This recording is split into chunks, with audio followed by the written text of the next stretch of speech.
Om Vang me manasi pratisthita Mano me vachi pratishtitam Aviravirmaedhi Vedasya ma'anisthaha Shrutam me ma prahasihi Anena dhitena horatran samdadhami Ritam vadashyami Satyam vadashyami Tanmamavatu Tadvaktaramavatu Avatu mam Avatu vaktaram Avatu vaktaram Om Shanti Shanti Shanti.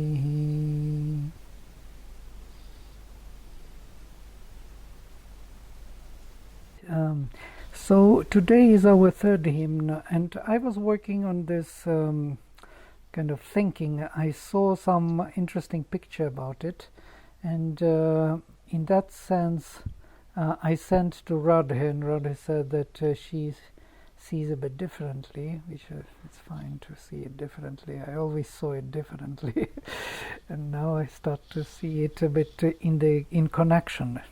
And 1 second, I will find my scheme. Here it is. So before I continue with the third hymn, I want to show you where it belongs in my view now.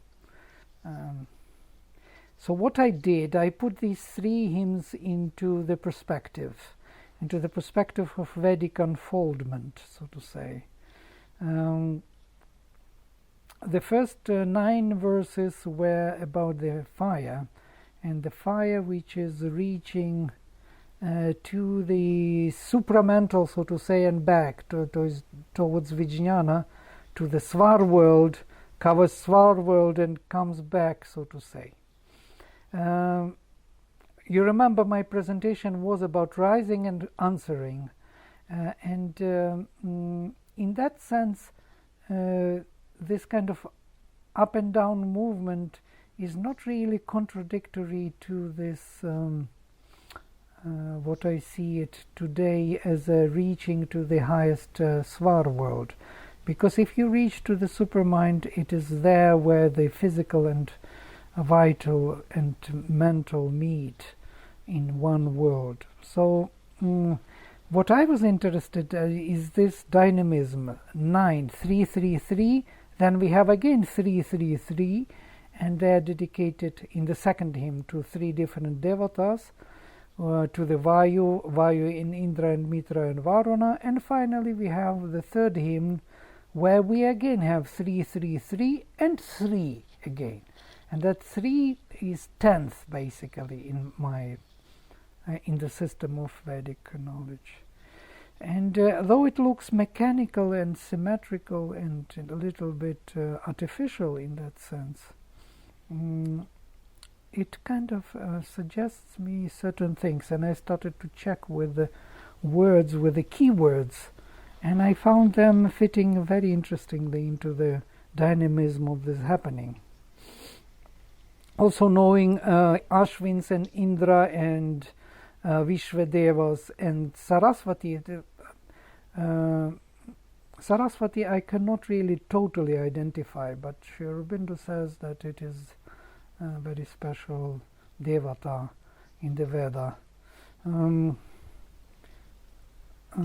Most probably the godhead of the divine word, which is kind of it's a stream, a current of the higher consciousness which is pervading the lower hemisphere.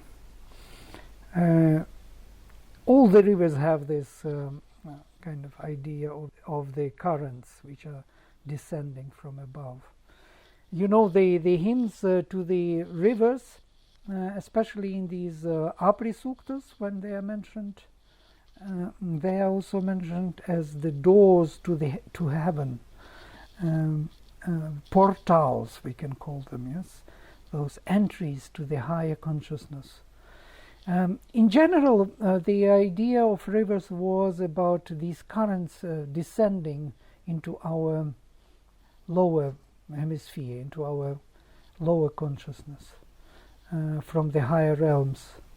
You can imagine that the river is a movement of some current, of some substance from one place to another, over some land, over some place where this consciousness is not present, or this river or these waters are not present.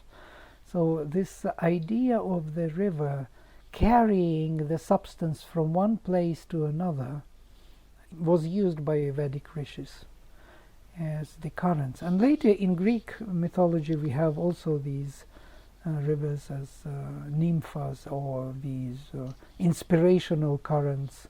What significance do you put on that they're said to be seven Sapta Sindhus? Right, exactly. The same thing that 7 rivers. Sri Aurobindo speaks about 7 currents of consciousness.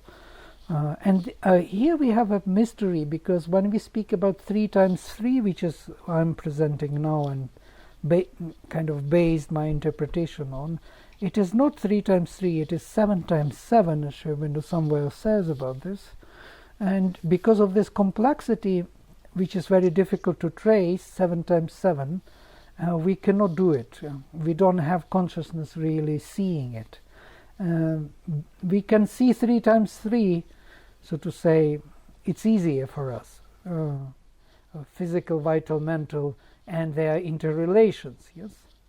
So we have physical, vital, physical, mental, physical. Then we have physical, vital, mental, vital. And then we have mental, physical, mental, vital, mental, and mental.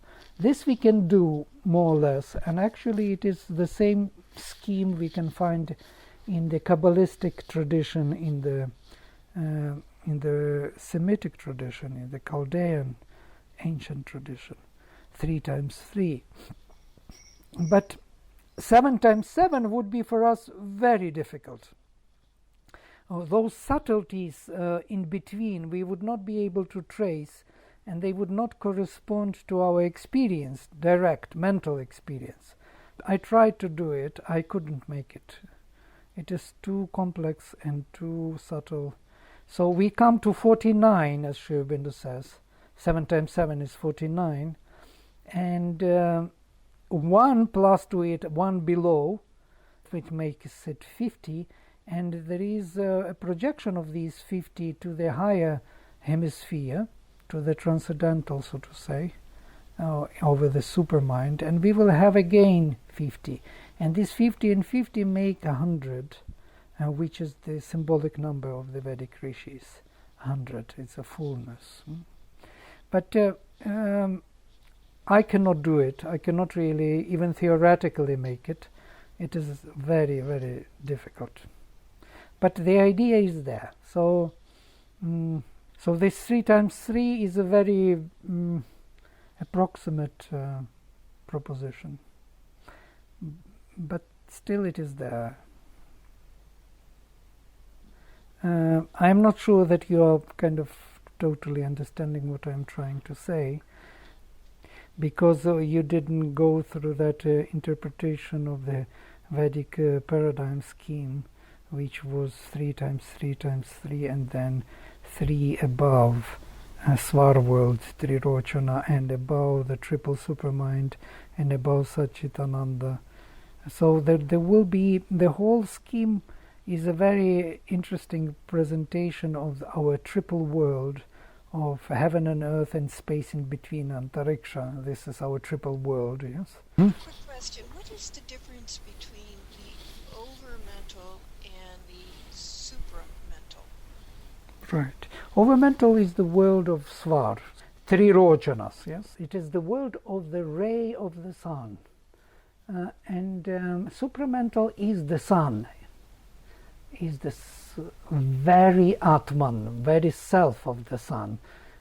So the shining of the sun, the worlds of the ray of the sun are these triple worlds of Svar. By the way, Sri Aurobindo himself, a long time he was thinking that Svar was supermind in his early days, and especially when he was writing comments on the Rig Veda. He was sure that it was the supermind. But then later in 30s, after he discovered the supermind, he saw the difference between the rays of the light, the Trirochanas, and the supermind, and he says the difference is in that the overmental realms cannot transform matter. They do not have that power. They can do many things with our consciousness, but they cannot transform the substance, so to say. Only the supramental can do it. So the Devatas that are sort of representing this over mental realm, is that Varuna, Indra, Ariman, and Bhaga? Does it also include Daksha, Ansha, and Surya? Here we have a bit of a confusion which is difficult to resolve, because none of us have this kind of direct experience of these things, and so we are talking about it theoretically. Sri Aurobindo says that all the godheads, the greatest, are coming from the overmental realm. From the supermind, they are not even there, so to say. Supramental realm, there are all the creatures, including these great godheads, are there in their divine, so to say, prototype. And they are actively engaged from the overmental realms when there is a split already taking place, and the rays of the light of the sun kind of leaving the sun.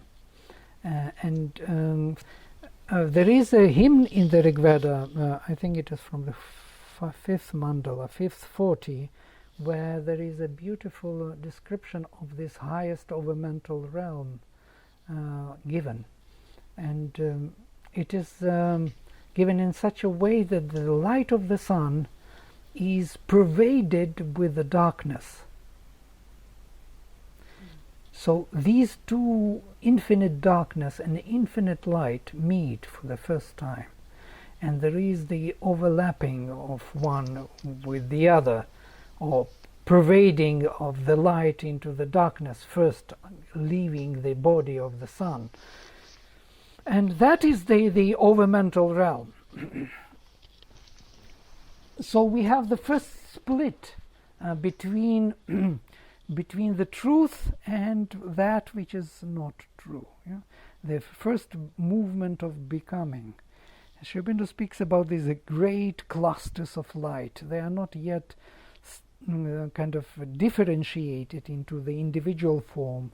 They are still staying as a cosmic clusters, as you can imagine as galaxies or something, as universes. They are not yet differentiated into individual forms. So an Indra already, he is directing that Vishnu's overmental realm, because Vishnu is the godhead of that overmental realm,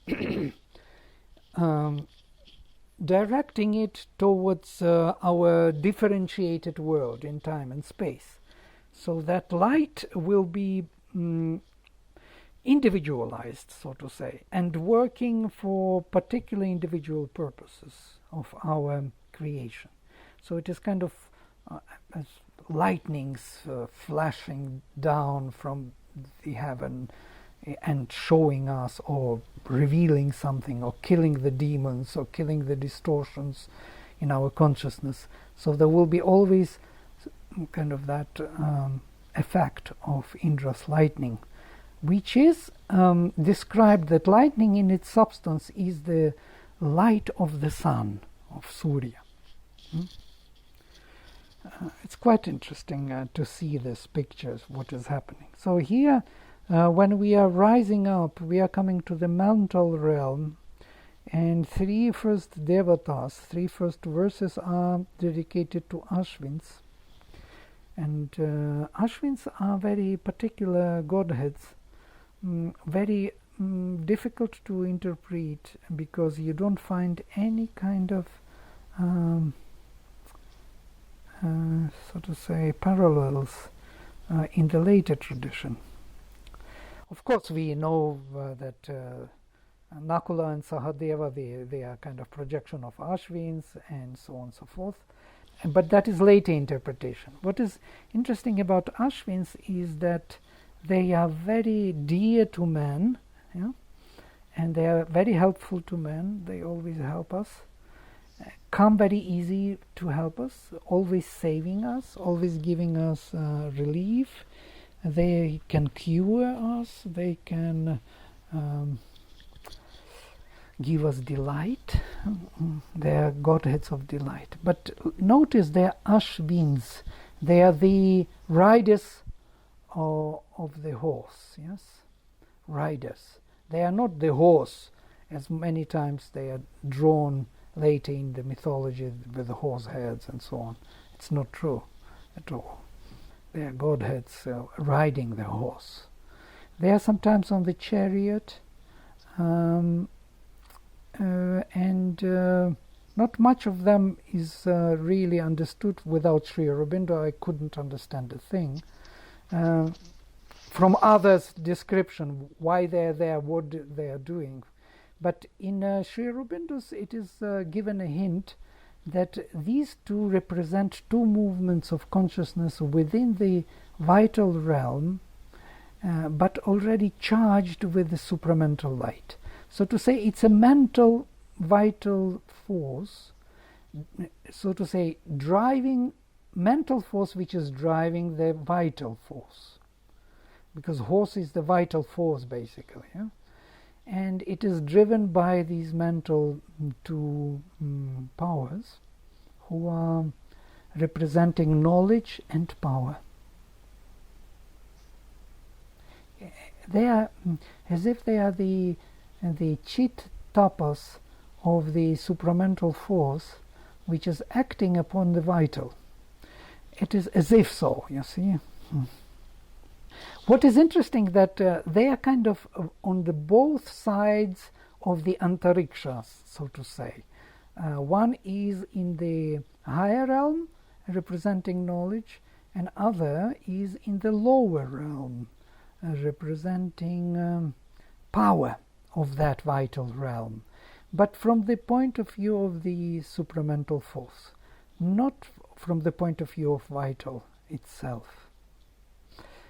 That's why they are always mentioned as companions of Indra, and they are driving the Surya, the daughter of the sun, in the chariot. They are the chaperones. Yes, they are the sons of the Saranyu, yes, of the.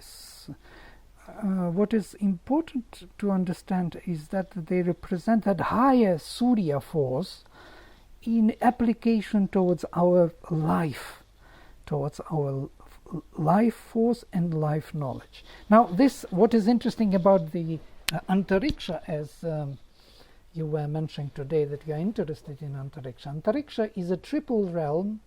The highest of antariksha belongs to heaven. The lowest realm belongs to earth. Now, and in between there is a crack, so to say, proper antariksha. Yeah? So heaven and earth are cracked, and because they are split, that split creates triple antariksha. So the higher realm of it belongs to heaven, and the lower belongs to earth. So the lower realm is the realm of power, and the higher realm, which belongs to heaven, is the realm of knowledge. And in between we have proper vital, so to say, vital antariksha. It is a vital world, yes, vital world. We call it the world of life. So life consists of heaven and earth, so to say, interacting through the gap. This is the mystery of life. I never could totally understand this mystery of life because of its gap between heaven and earth. But Sri Aurobindo, in his Savitri, his poem, he describes the movement from one realm to another. There is the whole book which is called The Traveler of the Worlds. And from level to level of consciousness, he describes every level in the Vedic paradigm. And there, when you come to the realm of life, there will be exactly these descriptions. There will be the realms and the kingdoms and the godheads of little life. That will be this lower realm. And there will be also the higher realms of life, where we have the paradise of life gods. The paradise of life gods. And that is the higher realm, where we are already immortal. We are on the other shore of this crack. This crack, this antariksha, splits us on heaven and earth, on a higher and lower hemisphere, on higher immortal worlds and lower mortal worlds, so to say. And there these Ashvins play a very interesting role.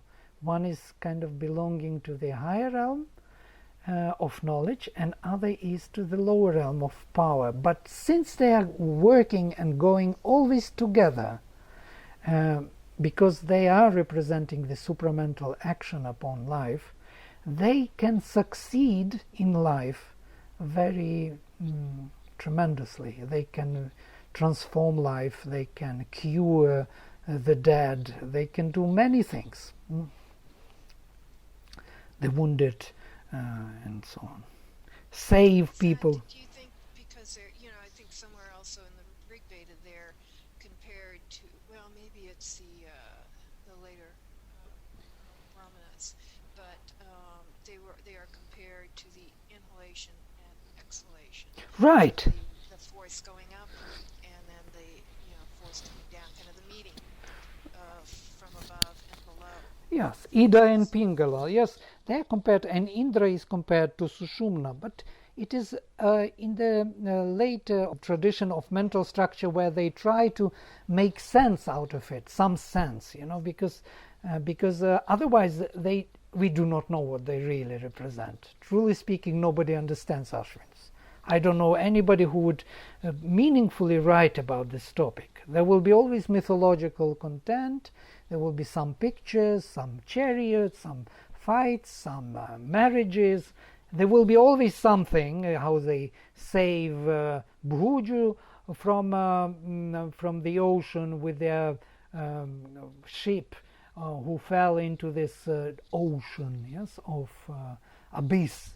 This kind of, he was drowning in this abyss.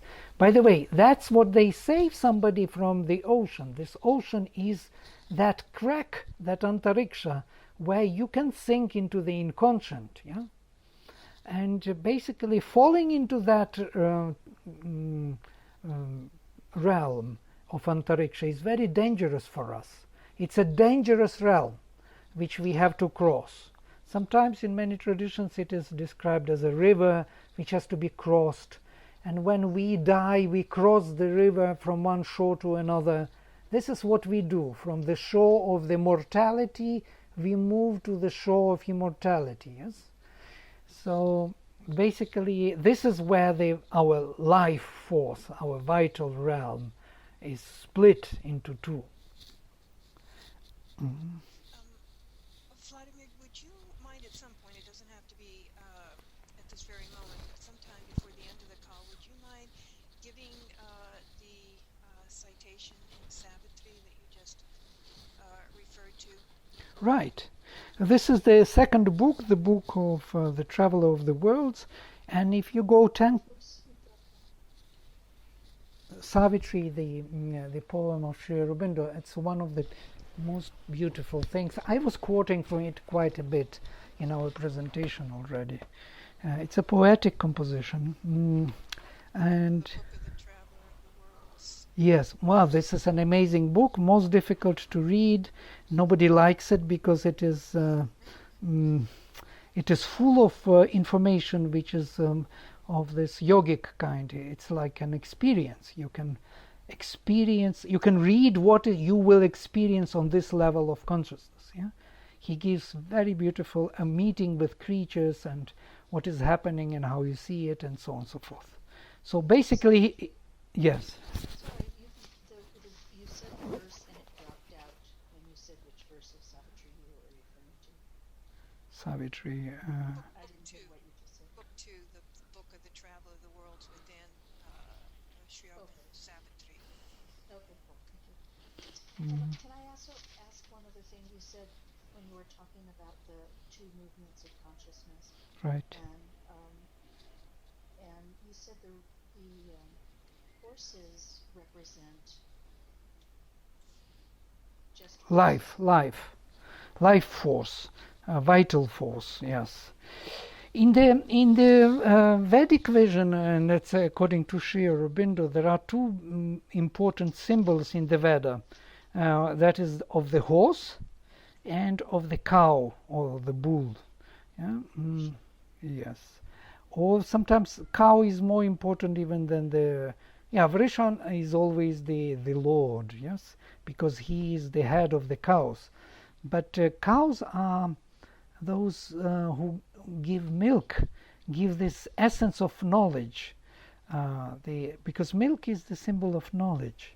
And from here, ghritam, this clarified butter is produced, which is that symbol of luminous or clarified mentality, as he kind of interprets it. And I think it is very valuable because it makes totally sense afterwards why certain things take place. For example, why Indra's horses are dripping with butter. They are not dripping with butter because they were kind of dripping with real butter. But that butter is that clarity of mentality. And he says that the meaning of Grita is heated butter. It is with the heat within, and it is also yellow in color, golden, so to say, and that gold color is also important.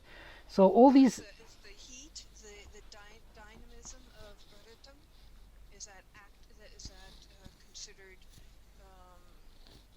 Ritam versus Sajam, that the heat is active?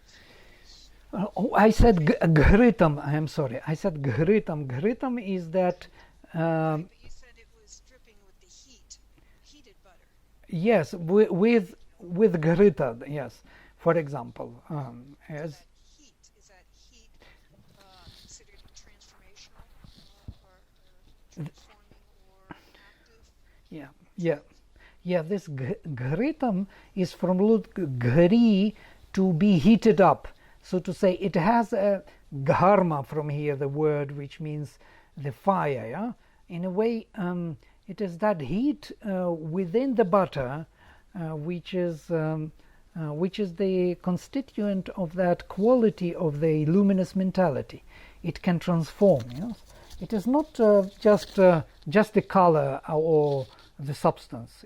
So there is much to think about, because later this Ghritam, Ghi, is compared by many yogis to the state of dhyana, when you have that movement of consciousness which is very soft and luminous and warm and golden, and they all compare it with Ghi. It's very interesting.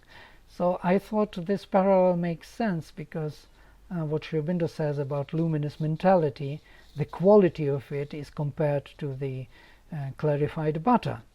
And so this... In ninth mandala, Soma, that Soma mandala, is constantly talking about the golden fluid dripping down and being filtered and all of that. Right, with Soma there is also something, because Grita is definitely related to the milk, and Soma is a product of something else, which is not milk, definitely not. So to say, it's a clarified or purified or distilled substance of our delight in our sensual nature, in our mortality. In our mortality there is immortality hiding, the delight of immortality. And that is being distilled, and actually nobody knows what soma is also. There were many propositions to see that it is a plant. We know that it was a plant, a symbol of a plant. Yeah, the plant was crushed and purified and distilled and mixed and distilled again. So many thought even that it was an alcohol or some kind of drug which was making others drunk, and they felt divine, and and Indra also. Interesting. They do mention in a couple places that they would mix the soma before offering it to most of the gods. I mean, that Indra and Vayu were the only two that would take it in its pure, that could handle it in its pure state. And for the other gods, they mixed it with milk and sometimes with other substances. So we have sort of the milk coming to the knowledge, or luminous knowledge coming together with the delight of soma. Right. There is something very, very interesting about soma and this milk and their relations. I like what you say, Radhe. It makes sense to me to think in that direction in psychological terms. So they are offered to, but in the Rig Veda everything is very different from what is explained later, starting from Brahmanas. In the Rig Veda there is more freedom to everything, and soma is offered to all the gods. Yeah, and I don't remember soma being kind of particularly distinguished among different godheads. Agni Shoma, for example, is a constant dvandva. Agni is always partaking of soma in a pure way. So I would not make that distinction. Maybe later it is significant for psychological knowledge. Most probably it is. There is something they want to say by that.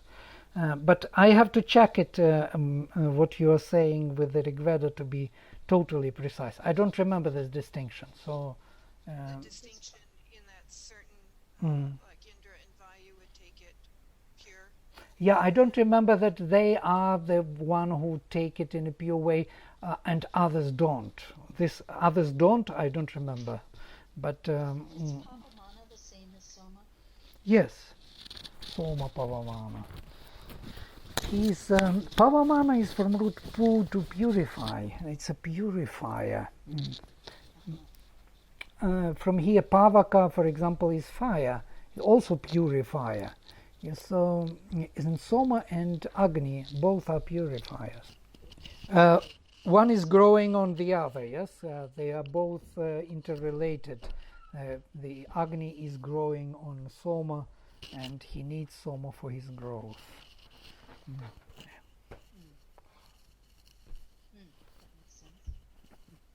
Yes, why we shifted totally into another realm, trying to explain Antariksha in relation to Ashvins, and why Ashvins are seen to be related to the life force, why they are so effective to make changes and to cure, especially to cure, and to save human beings.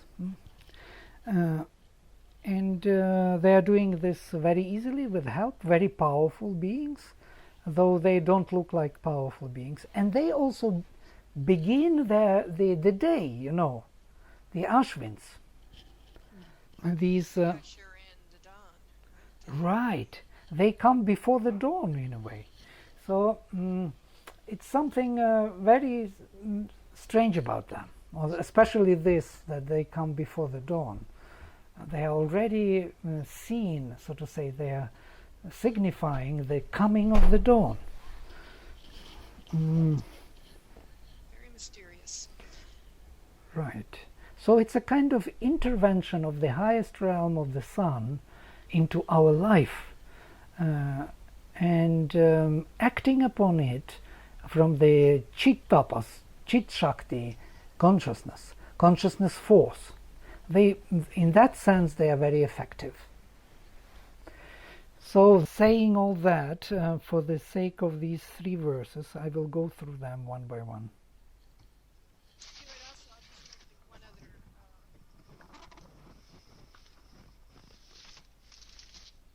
Yes? Just mention one other thing, Vladimir, is do you place any, or what significance do you place on what appears to be, at least in the 10th mandala, appears to be that they came after the Adityas, yeah, right? And many of the other sun gods. Right. It's like third generation. So, it always seemed to me as though there was some function that was needed that the other godheads weren't as equipped to provide. And so the Ashvins, and so they gave birth to the Ashvins, who could perform this, whatever it is, this unique function that was required between heaven and earth. So I don't know if you how you would interpret that, or what Yep. significance you would put on it. Well, it's actually all of them were needed for this manifestation. Without Ashvins, there won't be any certain manifestation here, so to say. But of course, there is a hierarchy of forces there within the supermind, I'm sure. And these Adityas represent bigger movements, in a sense, Satchit, Ananda. These are greater forces, yes, which are presented in the supermind, supramental action. And Ashvins have something to do in particular of that force projected into the vital. And again, I'm speaking of the vital, because they are Ashvins. In this word, there is the whole secret, yeah, in their name, Ashvins. So they are Ashvin, the one who sits on the horse, the rider on the horse, and that rider is that supramental force, riding the life force of our being. So there is someone who directs it, or who cures it, who purifies it, who saves it, and so on and so forth. Well, it is also for me a big mystery, and I'm just telling you what I know for sure. Yes, what I don't know for sure is, truly speaking, how it is all with them. Truly, I read so many hymns on Ashvins. I have the whole chapter. I do not know how many of them. I selected all of them from the Rig Veda and translated all of them to understand their functionality. And truly speaking, while doing that, I got the sense of it. But when you leave it, it again becomes very vague and very far remote, because it's another psychology altogether.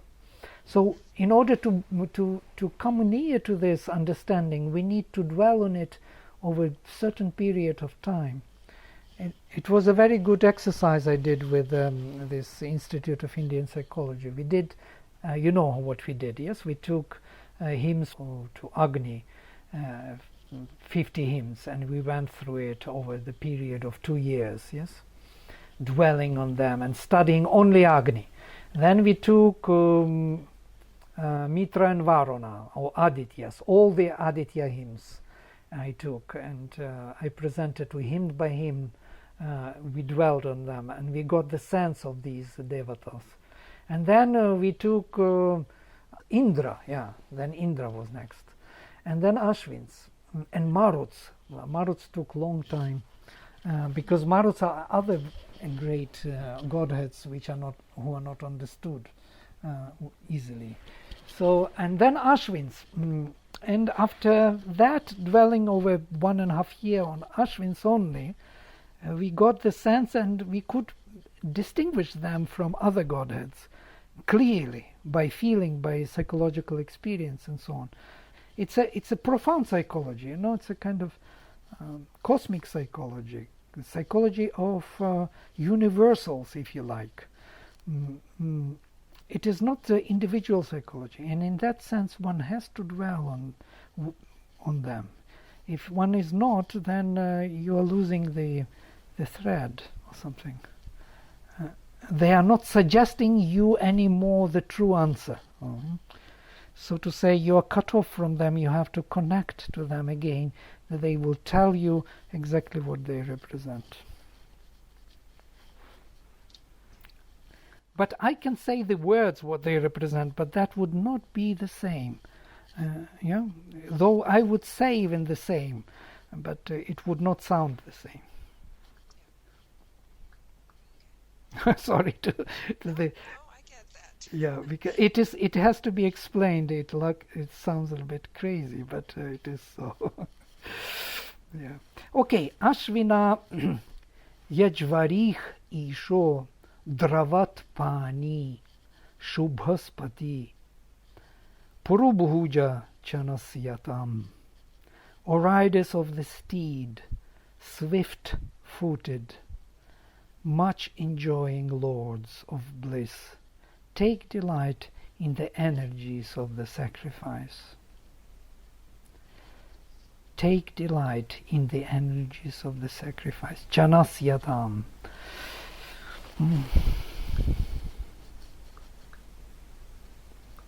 Yeah, Sri Aurobindo speaks about very special things in detail. For example, Ish, and he compares this from throughout the Veda, how it is being used. He did a great work actually as a scholar on the Veda.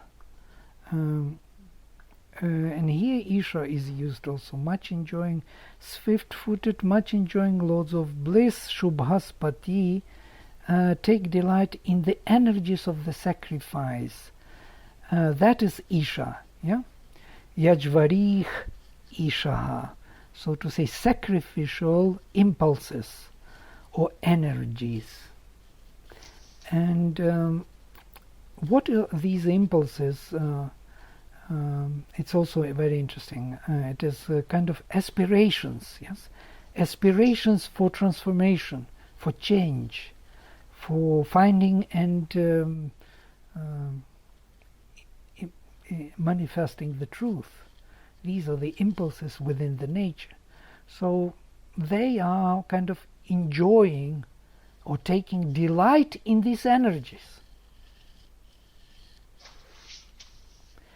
It's a profound already concept as such, because these energies, these aspirations, these impulses are coming from the soul, from our soul nature, yes? And they will join with them and enjoy them, so to say, within us. So they will widen the scope of these energies or impulses. Sri Aurobindo speaks on this Isha a few times in different relations, and there are many different terms with Ish in the Veda, by the way.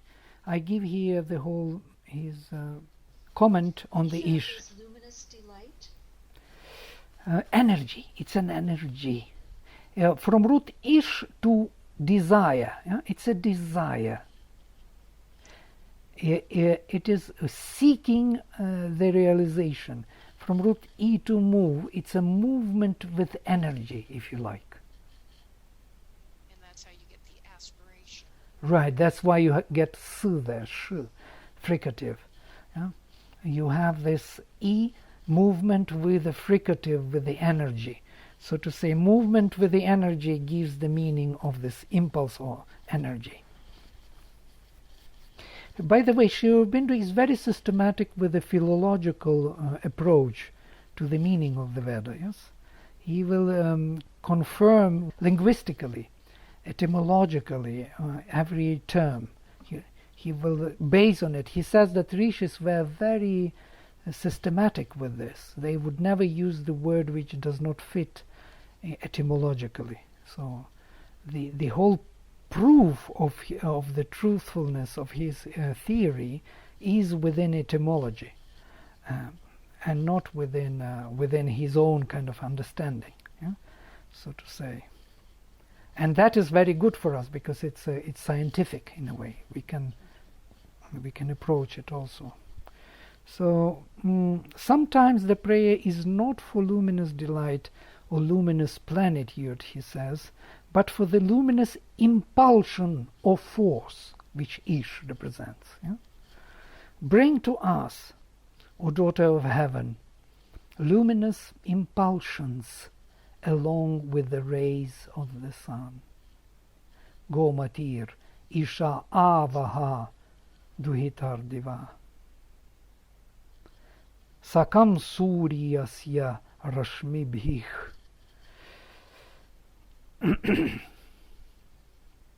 Sayana explains that this means shining foods, but it is obviously nonsense to talk of radiant foods being brought by dawn with the rays of the sun. If ish means food, then we have to understand by the phrase food of cow's flesh, because go matir ishach. This is, so to say, made of go. But although the eating of the cow's flesh was not forbidden in the early times, and it is true, as is apparent from the Brahmanas, still that this sense which Sayana avoids as shocking to the later Hindu sentiment is not intended.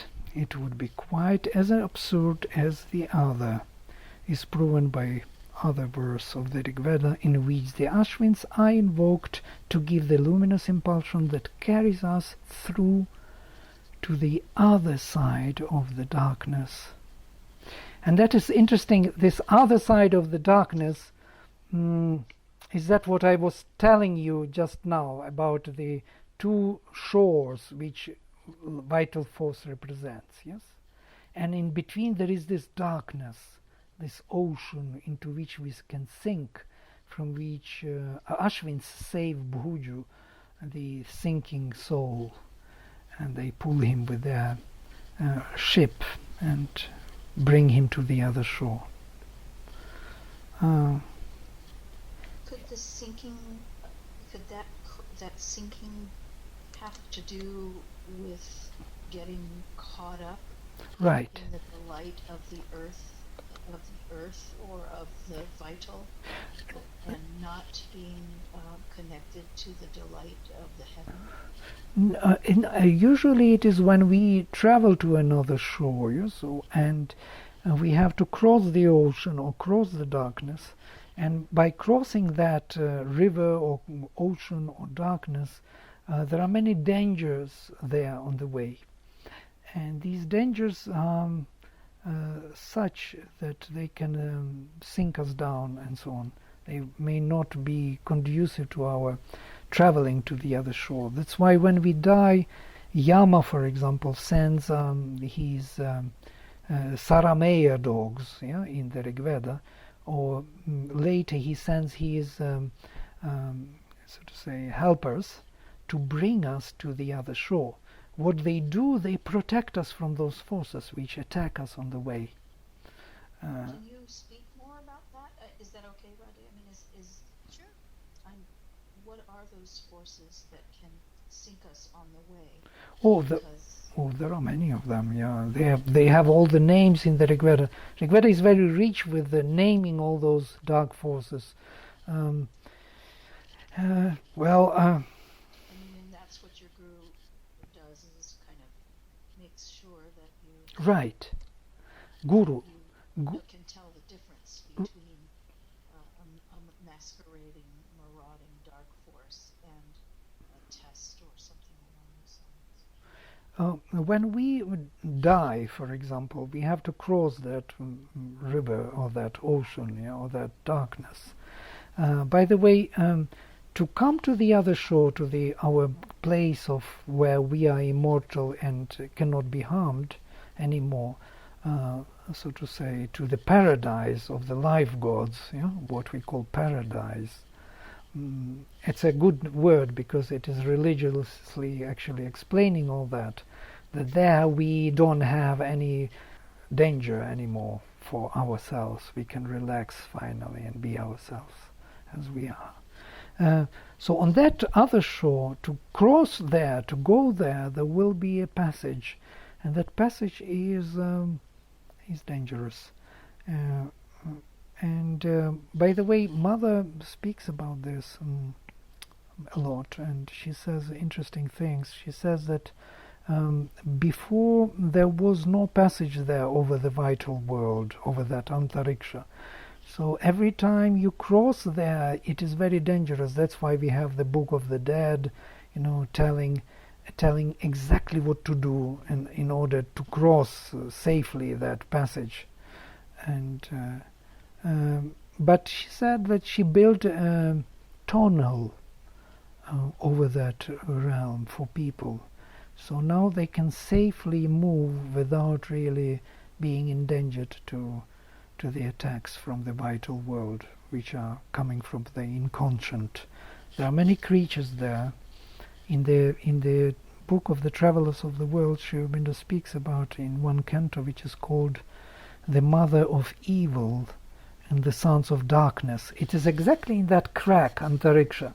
You can go down, you can sink down and come to the world where the suffocation and the pressure of darkness is so great that you may be lost.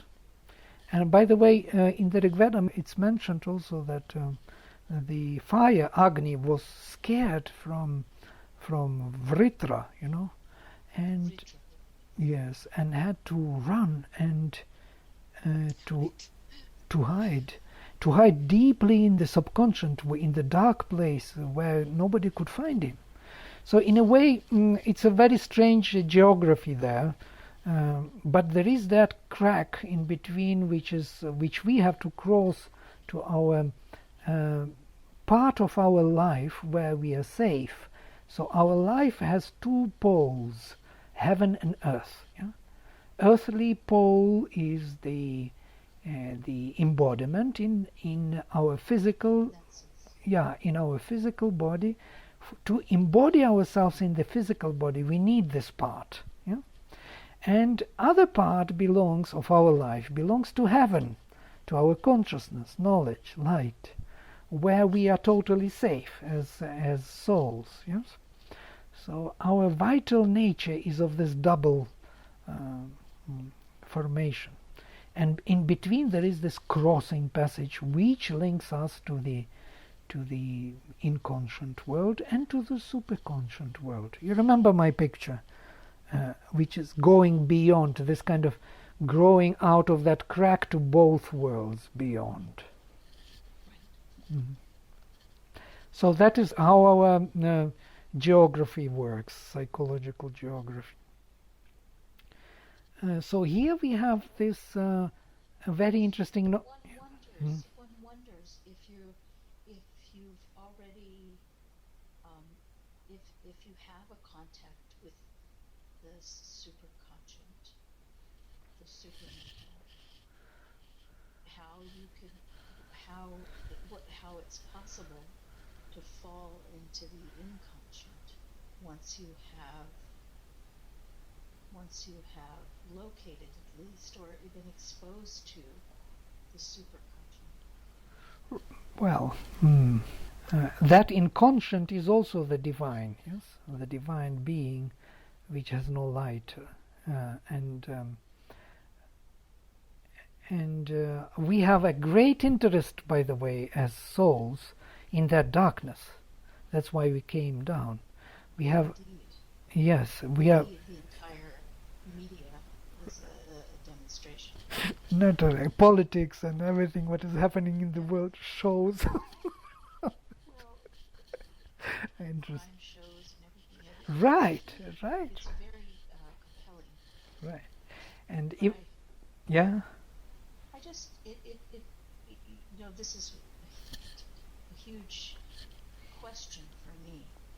Is how once you've been exposed to the realms of heaven by any level of your experience, how you could be in danger, how that danger, what is it that's eating, what is feeding on, dragging a person, a being, a creature, a soul who has experienced those higher realms into the inconscient or the dark. Right. It's a profound question. Why we are attracted to this darkness when we are already made of light, and how you can fall, how you can once you've tasted, how you can fall from that. You know what Bhishma says? He says, "I know what is dharma." and I know what is adharma, but I don't understand. After knowing what is dharma and adharma, why am I attracted to adharma and not to dharma? It's a profound question. Why are we attracted? At the end of Mahabharata. Yeah, but at the end of his life, yes, because Bhishma died in the 5th book. But in a way, what is that interest of being attracted to the darkness? Yeah? And there, what I was looking for, a very interesting passage, which Sri Aurobindo explains it so beautifully. Nobody did. Why we are attracted to this darkness and. Well, that's part of our purpose, right? Is to go into the darkness. Right. Light. This is the Vedic purpose. Yeah. So, And it also mimics the light Right.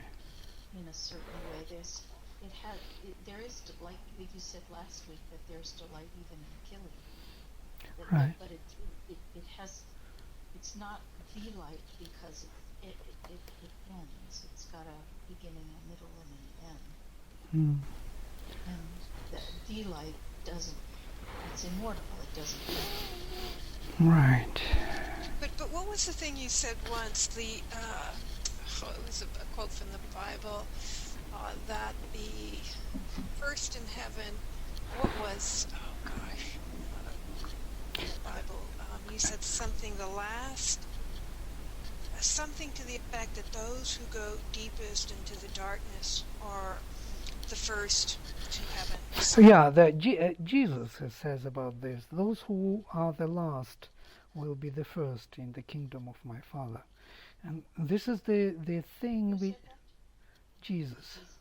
And this is something which people don't understand, because without Vedic paradigm, there's not much to understand here.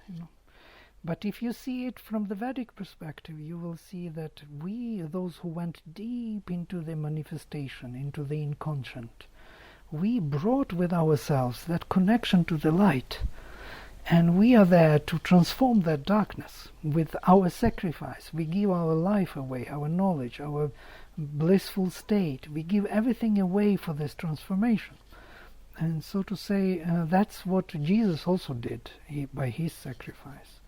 So he brought that light of his Father down. I think Jesus in many ways very Vedic. By the way, if I examine his words, you will be surprised that my examination of his words completely different from what usually Christians say. Or for example, what he says that he is the only Son of God. I recently understood, when I was in Korea, I understood that what it means. It means actually there is only one Son of God.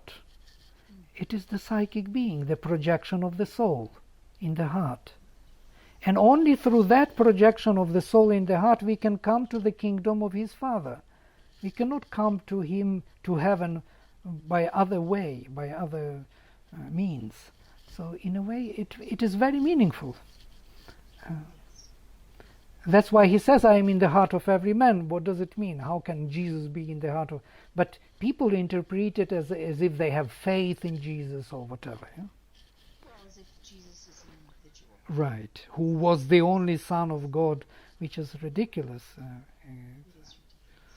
But what we are doing here then, then if he was the only... Hebrews did the same thing with their chosen people in mind. Right. And it had nothing to do with that as individual people had to do. It's exactly the same thing. Right. So this is the passage from Savitri where when Narad comes, maybe you remember the story of Savitri. Narad comes and he announces that Satyavan must die, and Savitri is says that she cannot choose any other person, only Satyavan. And then in Sri Aurobindo's Savitri, it is very interesting because Savitri's mother complains to Narad and says that she refuses this world. If this is the end, if that has to be for her Savitri, such fate, she refuses to accept it. And this is called the canto The Way of Fate and the Problem of Pain. It's a very interesting book of fate. So here what he answers, it's very interesting. We must read a little bit. It will be answering all your questions about why we are attracted to the darkness. O mortal who complainst of death and fate, accuse none of the harms thyself hast caused. This troubled world thou hast chosen for thy home. Thou art thyself the author of thy pain. Once, in the immortal boundlessness of self, in the vast of truth and consciousness and light, the soul looked out from its felicity. It felt the Spirit's interminable bliss. It knew itself deathless, timeless, spaceless, one. It saw the eternal, lived in the infinite. Then, curious of a shadow thrown by truth, it strained towards some otherness of self. Now look at this. It strained towards some otherness of self. It was drawn to an unknown face peering through night. It sensed a negative infinity, a void supernal, whose immense excess, imitating God and everlasting time, offered a ground for nature's adverse birth, and matter's rigid, hard unconsciousness, harboring the brilliance of a transient soul that lights up birth and death and ignorant life.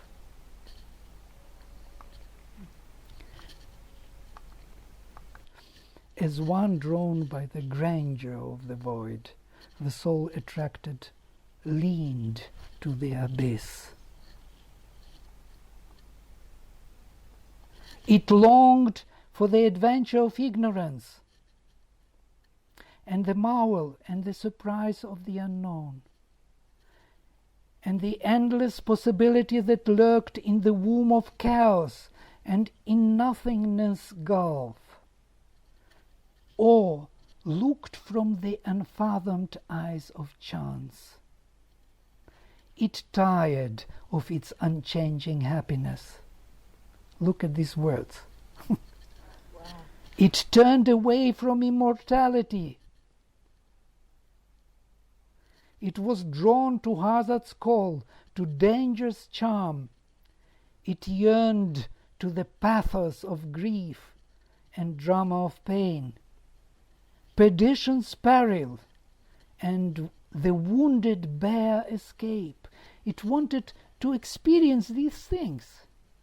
The wounded bear escape. Where would soul experience that in that immortal happiness, infinite? The music of ruin and its glamour and crash, the savor of pity and the gamble of love, and passion and the ambiguous face of fate. A world of hard endeavor and difficult toil, and battle on extinction's perilous verge, a clash of forces, a vast incertitude. Where there is incertitude in that infinite bliss? There is only certitude there. The joy of creation out of nothingness. Strange meetings on the roads of ignorance, and the companionship of half-known souls. That's what we are. We are companionship of half-known souls. We would never have this experience there. or the solitary greatness and lonely force of a separate being conquering its world, called it from its too safe eternity. So all these things called it from its too safe eternity. It was an attractive proposition for the soul. And So the soul got bored. and now it is the conclusive part. A huge descent began, a giant fall. For what the spirit sees creates a truth, and what the soul imagines is made a world. So here we have the answer to everything. We are adventurous beings. We want to have this. We like it. It's for us. We are full of immortality ourselves already. We don't want that immortality. We want immortality here, in the body. We want to bring all those possibilities here down and to experience all the dangers, all the adventure, all the incertitude. You remember there was a movie on Achilles, of the Troy's war, and Achilles reveals the secret to his lover, and he tells her, I will reveal to you one secret. She asks him, you are the god, why you are here? What are you looking here for in this war? To Achilles. And he says, I will reveal to you a secret. Gods, he says, envy us. Because here every moment is unique, will never repeat itself again. It's only one opportunity every time given. It's a very unique world into which we entered. And here it's very interesting how Sri Aurobindo also sees this. Anyhow, that makes totally sense to me now, and I started to love this world and all the, dangers and disadvantages and everything, because everything makes sense then. And it's very Vedic in a way. This diversity is wanted. This was the original desire for Right. creation, to experience its multitude of Right, selves or aspects. right. And So it's a matter But then of what would the danger be? Then why could there be danger if there was all? I mean, you couldn't fall. You could just experience another aspect.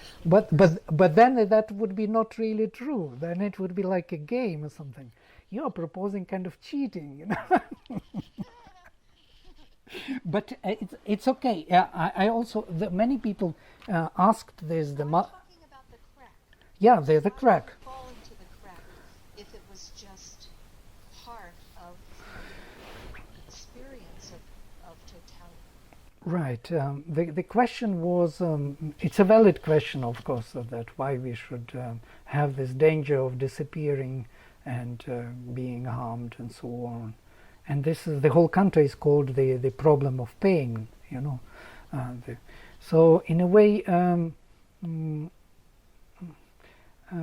the world is real. He is real. It's not something. How to say? It's not a game only. But there is a good news for us that our soul is stronger anyhow, all the fallen beings. And in that sense, it is secured in the final outcome. But on the way, there will be many kind of battles. And the whole sacrifice is also presented in the Veda as a march or as a battlefield, It's a constant battle with these forces, which are coming for transformation and want to occupy us and take us down. And we have to meet them and to conquer them. So You said you conquer them by killing them. well, killing is a relative thing. Killing, what is killing in a way? You destroy the formation of darkness within them, and then they reveal their true nature, light, which is hidden there. What Krishna did or Rama did when he killed those demons, those trees or someone, they said, we waited for you so long when you will come and destroy us. Because the true nature was revealed of light. It's a way of transformation, so to say. So these forces of darkness and these situations of risk and peril, they present to the soul a way of accomplishing its mission, which is to shed or to show the light that is within each of these situations or scenarios. Is an accurate statement?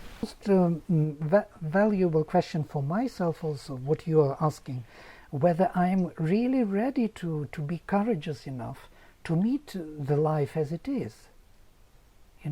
I'm always manipulating, always kind of making something which will be more comfortable for me to live or to sustain but I'm not meeting it live face to face, courageously and without really fear. Face to face means with acceptance of the way it of the existence of it as it is. I feel in myself shrinking. Of course I can't but accept what comes, but I feel every time shrinking and feel every time that I'm a coward. I'm coward here to say the truth, I'm coward there to be honest, I'm coward there.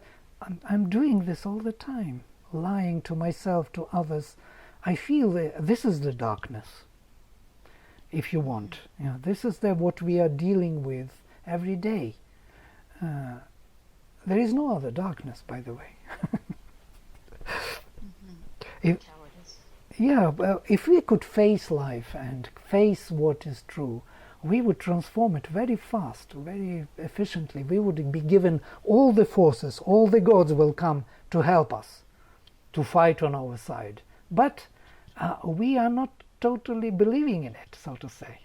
We managed to survive on the way and to manipulate with truth and falsehood in such a way that we will be prosperous to a certain extent. Prosperous is a very relative term here. We will just live a little longer meaningless life, That's what we would do.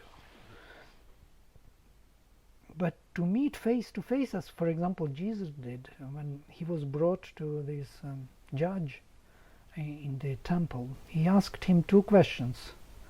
They say that you are Messiah, yes? The first question. Jesus says, yes, I am. And the second question was very interesting. Why did you come?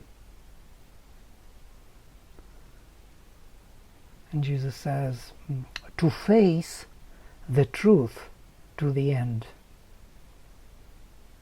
This courage, to face the truth to the end and to be crucified for it, to go for it anyhow, knowing what it means, I don't think I have. For that you need, even Jesus himself, he was asking the Father before that night, he was asking to help him with courage to go through. He already knew what he was going through.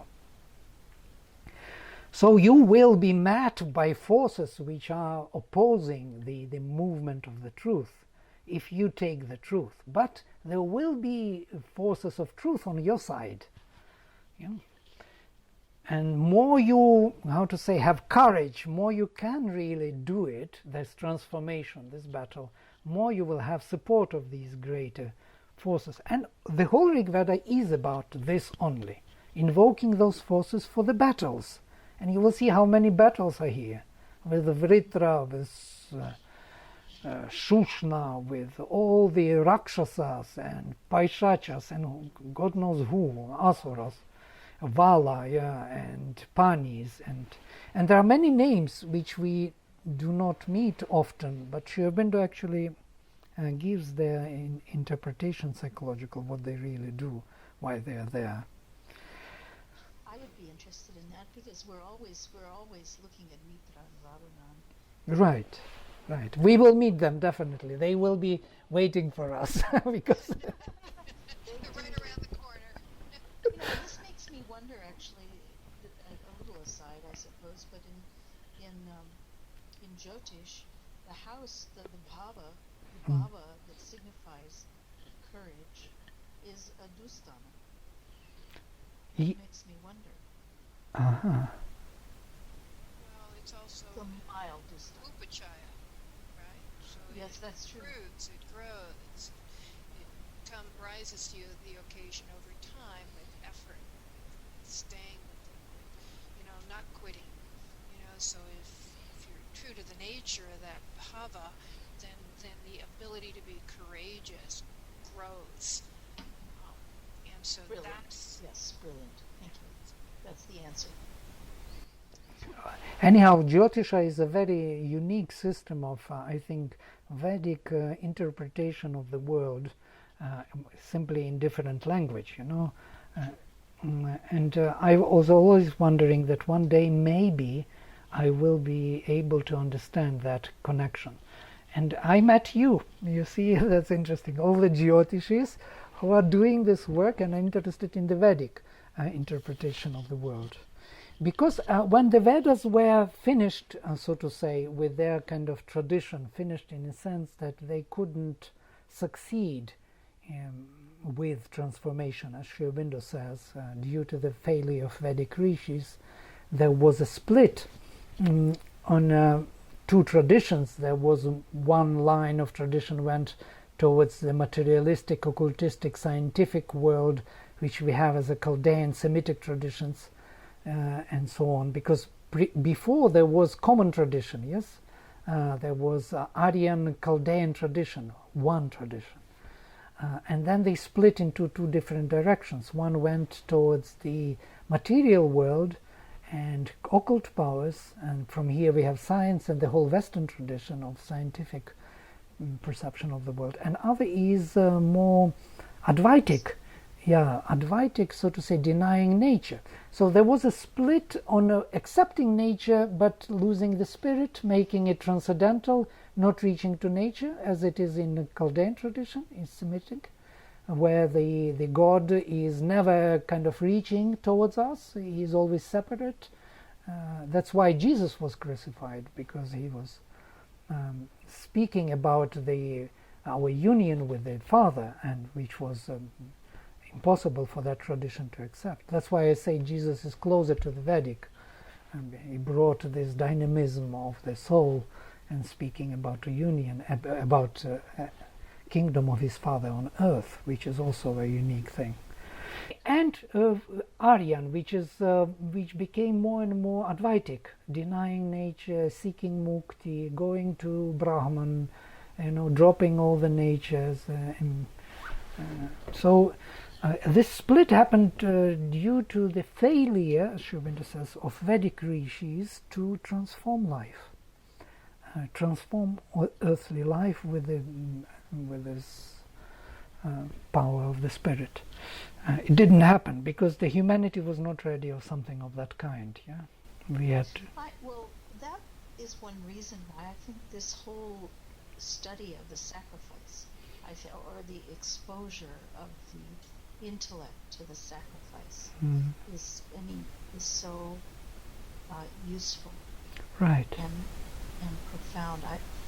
That's for me anyway, and I think Rate also that what compels us to study Veda first and foremost is to understand sacrifice. Right. It's the central notion of the whole Veda. Sacrifice is that interaction of the spirit and nature, where the nature is being transformed by the spirit. So, and there are procedures, there is knowledge how to do it. There are, so to say, powers of consciousness, of luminous, higher consciousness, which can come and do it in a gradual and orderly manner. Also, all that could be studied. It's a psychology of universals, which can be applied to our life in general, not only to our individual life, but to our collective life, consciousness, which they actually doing. I think. And they are still there, Sri Aurobindo says. They are waiting, and they are always ready to assist us in our ascent, in our work, in the same manner. So to say, the Veda is a program for this Manvantara to do certain work for the group soul. Yeah? It's kind of a memory or a plan of the engagement with nature, which we as a group soul once made at the beginning of Manvantara, yeah? In between Manvantaras, before we came down with this plan. Now this plan is recorded within this language, with this kind of symbolic language, but it gives us hints of how we should proceed and what we should remember, that luminous knowledge. So anyhow, it's an interesting topic in general, but yeah. We already over time, yes, very much so. We are. But it was wonderful and beautiful. Good session today. Thank you so much. All right, so we will close with the mantra. Om Vang me manasi pratishthitam mano me vachi pratishthitam Aviravirmaedhi Vedasyama anisthaha Shrutam me ma prahasihi Anena dhitena horatran Samdadhami Ritam vadashyami Satyam vadashyami Tanmamavatu Tadvaktaram avatu avatu mam avatu vaktaram avatu vaktaram Om Shanti Shanti Shanti. Thank you both so much for Yes, being the vehicle for this amazing thank you. light and bliss and delight and knowledge to come flooding forth into this world. Thank you. Very